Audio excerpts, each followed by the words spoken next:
Hello and welcome back to Purposeful Woman podcast. And my name is Victoria Miracle. Today, I'm going to share with you my process of how can you be confident when you interviewing people and how can you be confident when you are giving interview. So in my business, we record a lot of podcast interviews, summits, and all type of different interviews. And I've created a three-step process that I share. It's the most important on when you're recording or even though you giving interview. So what does it really means to take an interview? And people say, I'm not confident to speak. I'm not confident to take an interview, what I'm going to ask. And I can tell you, no worries. You don't need to be confident. You get to be fully prepared, and that's how you will be confident because you know exactly what you're doing each step.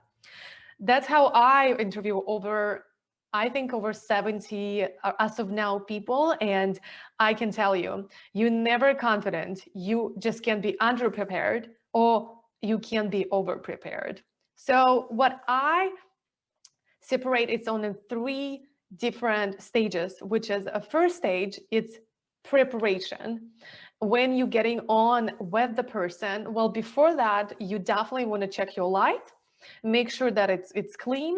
But I actually recommend to do this with the speaker because your brightness might be too bright, or it's really awesome when you can ask a speaker and you can tell them, hey, like, can you tell me, is my sound okay? Can you hear me well? And also do the same. So you ask for sound, for video, and you actually ask about it because that makes it more reliable and people don't feel like, oh, she's a pro, she got it all together. Even though I have a great camera and a great sound, I always make sure I'm like, am I sound okay? So it also makes you more relatable and it works amazingly. So then I give them a flow of the interview.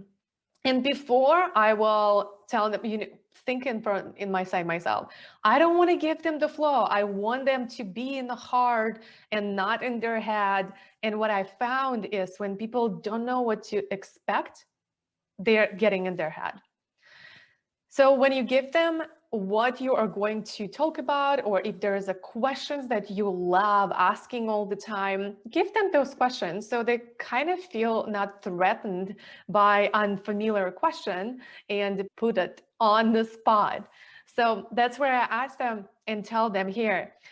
I always ask first your story. I want you to spend on it in minimum 5 minutes so people connect with you.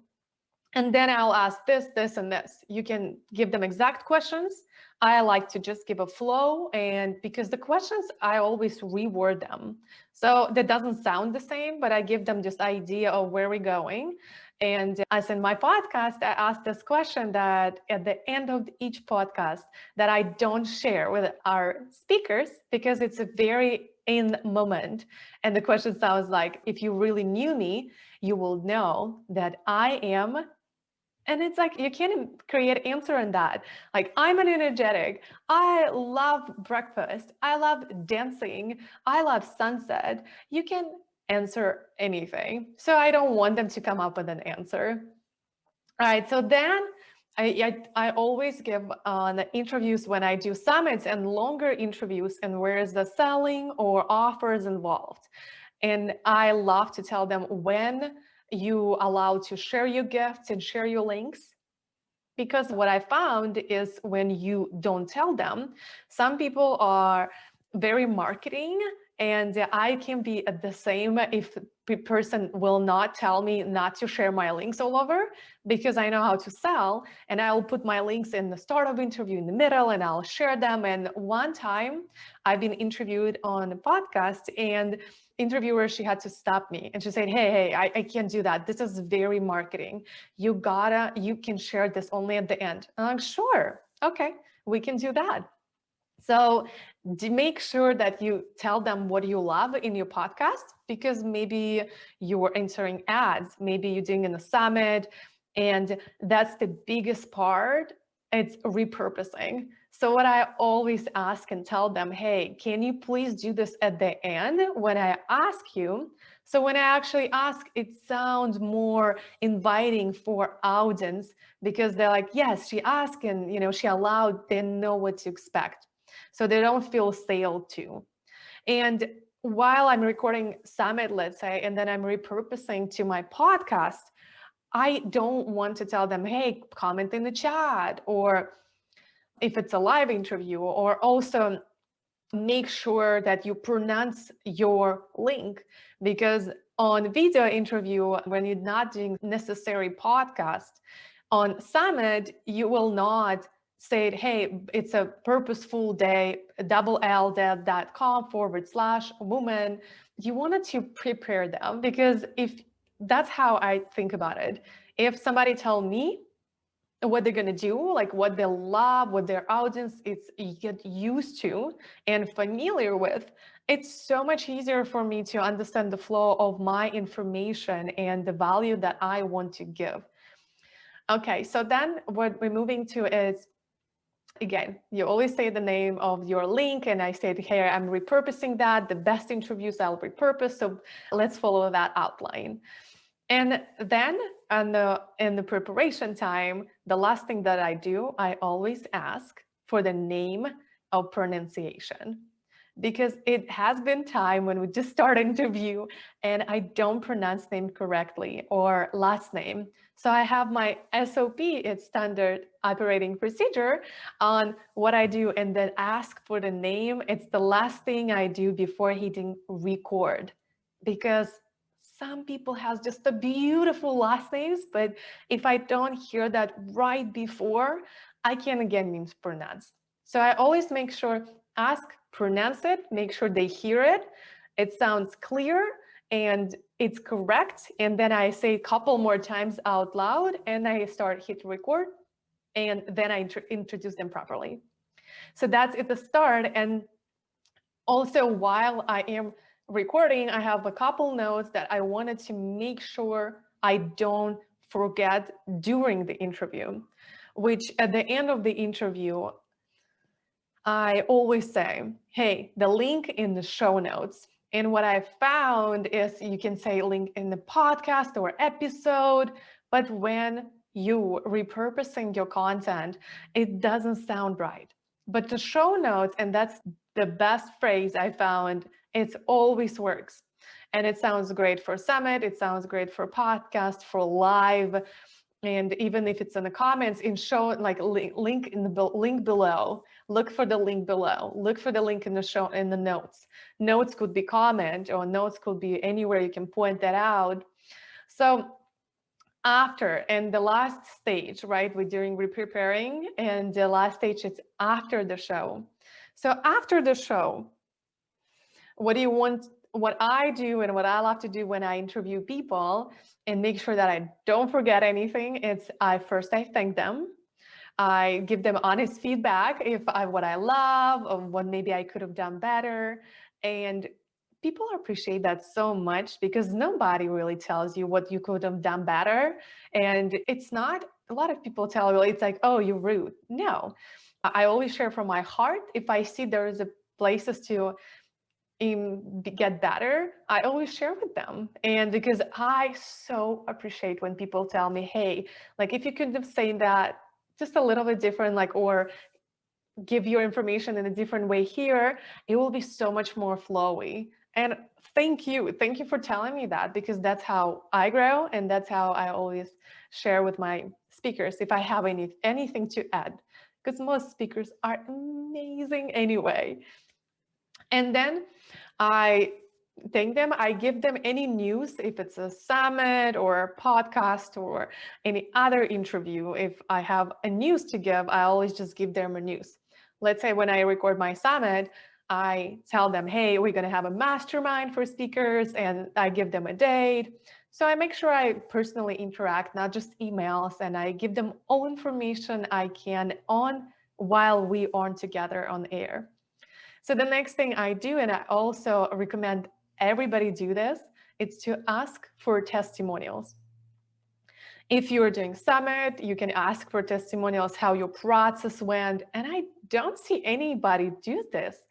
When you're putting together your media kit or your speaker shed, if you have testimonials, and it's easy when you're in video, just hit the recording, have it, and you can also take the words out. So that's what you can do, is to ask for testimonials if you want. And people always loving it. They always say, yes, of course. So the next thing and the last thing that I do is I ask, the next thing, not the last thing, the next thing is I ask to add each other on social media.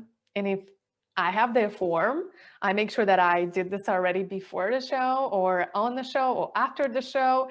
And because once you're promoting the show, you want them to tag you. So you want to do it now. Otherwise, links get lost. Nobody wants to add anything. Nobody wants to go and find you and type your freaking hard name, like my VIKTORIIA. No, but it's like people don't want to do this. They want to click the link and add you.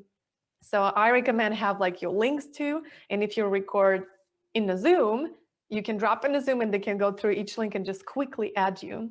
So you can tag them for promotional materials and everything that you do later. And the last thing what I do is I ask for recommendations.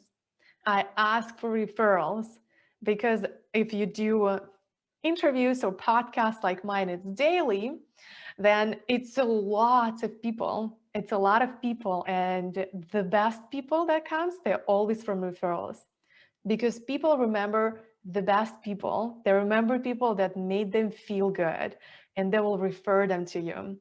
So I recommend highly every interview, make sure you ask for referrals.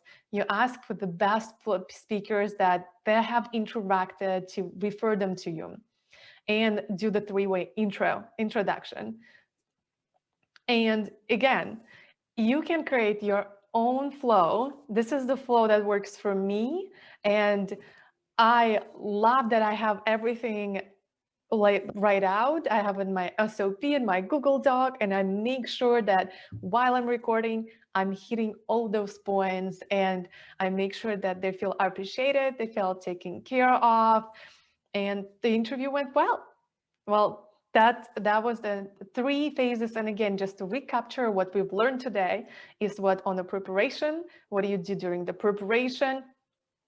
You make sure that you ask for sound, video quality. You tell them their flow.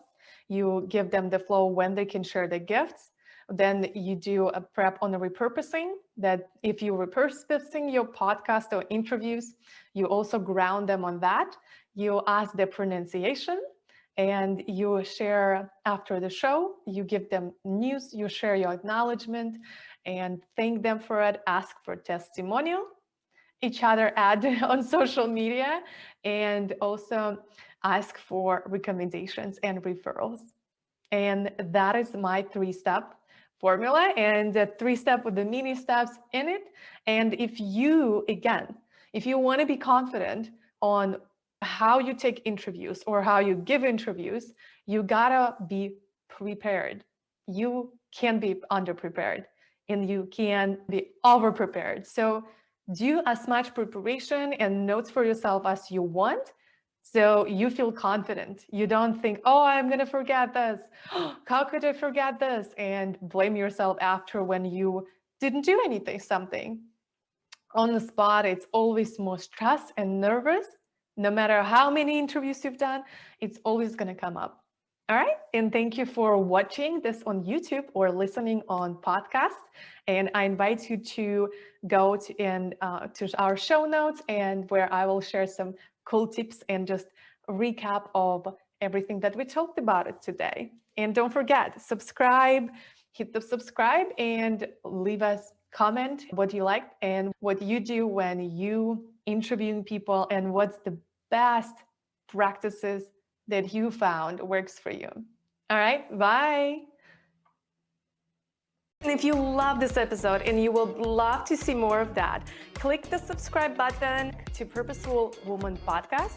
And don't forget to text us to stay in tune with the Purposeful community for awesome tricks by texting to number +1 401 399 4105.